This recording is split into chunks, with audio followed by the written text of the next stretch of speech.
Good morning. My name is Tanya Marie Makahilig, Grade 3, St. Hug of Lincoln. My teacher is Teacher Cecil. The Empty Pot, the story of the next emperor of China. One day long ago, the king of China announced a contest to find the next ruler of the land. He was getting old and had no sons to take over the throne. One thing about the king is he loved to grow plants. So he announced that any boy who wanted to be king would have to come to the palace and get a royal seat. In 6 months, the boy who grew the best plant would be the one to win the contest. He would be the next to sit on the throne. Every boy in China was wild with joy. Each one was sure he would be the winner. Boys all over started to walk with pride, as if they were the winner. Mothers and fathers were excited too. It sure would be grand to live at the palace. One boy named June was quiet. He knew he was good at growing things. Everyone in his village would fight over was to get his melons, snow peas, his baby corn. All summer long, June was working hard at pulling weeds or moving plants from here to there so they could grow better. On the big day, when the royal seats were to be given out, huge crowds of boys came to the palace. June was one of those boys. Each boy took home his royal seat, held tight in his hand. At home, June took out a good flower pot. He set down large stones on the bottom. Over them, he set smaller stones. Over those, he filled the rest of the pot with rich black dirt. Then, he made a hole at the top about 1 inch deep. Last, he pressed the royal seed into the hole and set dirt on top. With care, he tapped the top. Over the next few days, June watered his pot every day. All over China, boys were doing the same thing. Each one looked with care at his own pot. When would the first little green leaf show up? Day after day, June watched and waited. Soon, sprouts were popping up from pots carried all over the village. Boys moved their baby plants outside so the little leaves could grow even bigger in the sun. Many stood guard over their dear pot at all times. Why, it seemed to June that every boy who planted a seed had a sprout by now. Every boy, that is, except him. Still, June's seed did not grow. He carefully took out the seed and moved it into another pot. He put the very best and richest black soil from his garden in the new pot. He broke up every clump of soil there was into a tiny bit of dirt. With great care, he pressed the royal seed on top. June watched the pot every day, adding drops of water here and there. But still, his seed did not grow. Strong, mighty plants were soon rising from pots carried for the other boys in June's village. Sadly, June walked around with his head down. The other boys laughed at him. When something was empty, they would say that it was as empty as June's pot. June moved his seed yet again. This time, he took some dried fish and made it into a powder. He dusted the powder into the soil as fertilizer. Yet even so, June's seed did not grow. 6 months passed. The day came when all the boys needed to bring their plants to the palace to be judged. Chen, Han, Wong, and hundreds of other boys cleaned their pots till they shone bright in the sun. They wiped with care in each They wipe with care each green leaf. They dress in their best clothes. Mothers and fathers walk next to their sons to help keep plants up so they would not tip over. What will I do? Wailed June to his mother and father as he looked out the window. The other boys were walking with pride to the palace. My pot is empty. My seed did not grow. Bring the king your pot the way it is, said his father. That's right, said June's mother.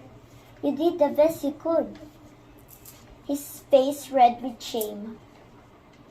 June carried his empty pot on the road to the palace. Happy boys, who could hardly hold such a large plant, passed him by. At the palace, all the boys lined up holding their big strong plants in front of them. They waited to be judged.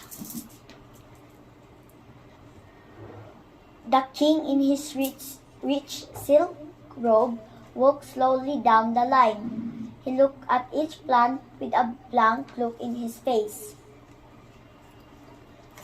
When he came to June, he frowned and said, "What is this? You brought me an empty pot?" At the palace, all the boys lined up. It was all June to keep from crying.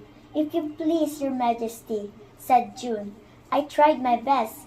I planted the seed the best soil I could find. I kept it wet and watched it every day. When the seed did not grow, I moved it to new soil, and I even moved it a third time, but it just didn't grow." June hung his head. "I'm sorry." Said the king. Turning so everyone could hear, he roared, "I do not know where all these other boys got their seeds. There is no way anything could grow from the seeds we passed out for the contest. And that is because all those seeds had been cooked. No plant could grow from them." And he smiled at June. Thank you.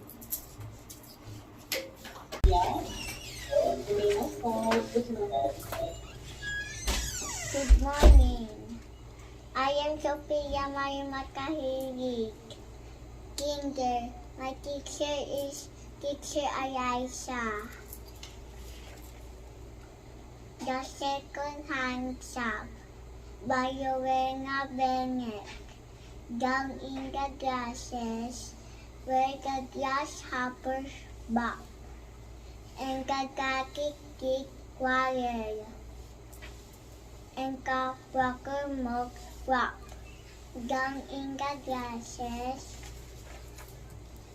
where the bigger goes sprout and old leader Perry keeps a second-hand shop.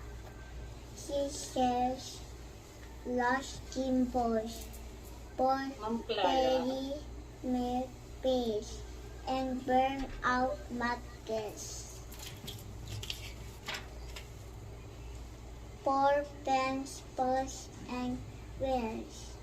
She sells sprays marbles.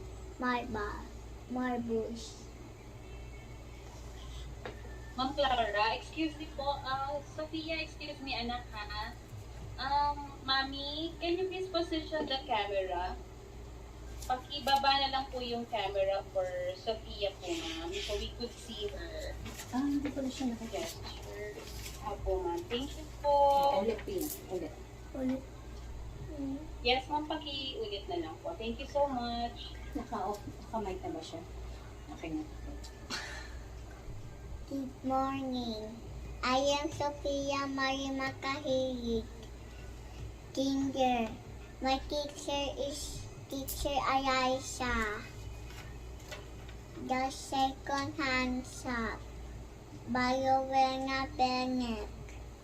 Down in the grasses where the grasshopper bark and the kick quarrel and the quacker mocks rock. down in the grasses where the bigger grows back. An old bigger fairy keeps a second-hand shop. She sells lost symbols for very near face and burn up baskets for pen, posts, and wheels. She sells screen marbles who ball on the green and bird. Iska third beats for the crown of the queen. Oh, don't feel badly over things that you lose. Like spins, cups, or whistles, or car bucket shoes. There may be the things that they both can use. For down in the grasses, where the grasshopper hop, a wizard or fairy keeps a second-hand shop.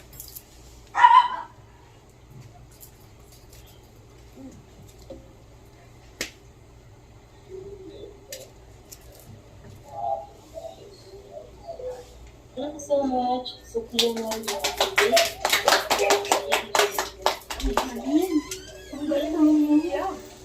So, for those winners po, we're going to announce it later. Please give some.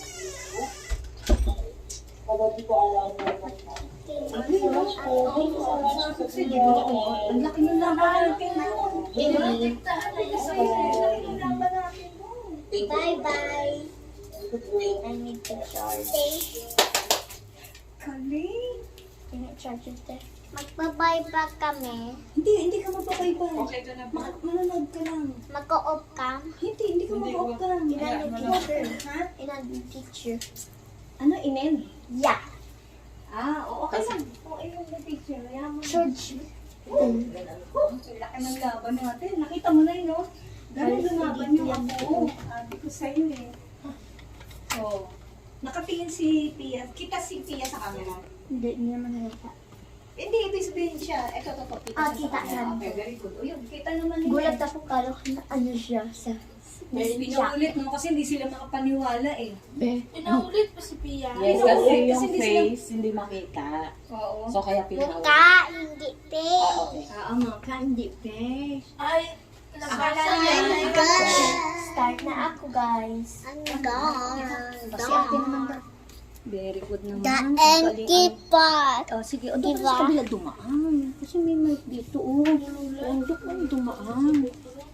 Galing naman ng alaga ako talaga. Ang dami kami, kaya isa-isa. Oo, ayos lang yan. So, inend siya. Sasabihin mo ano?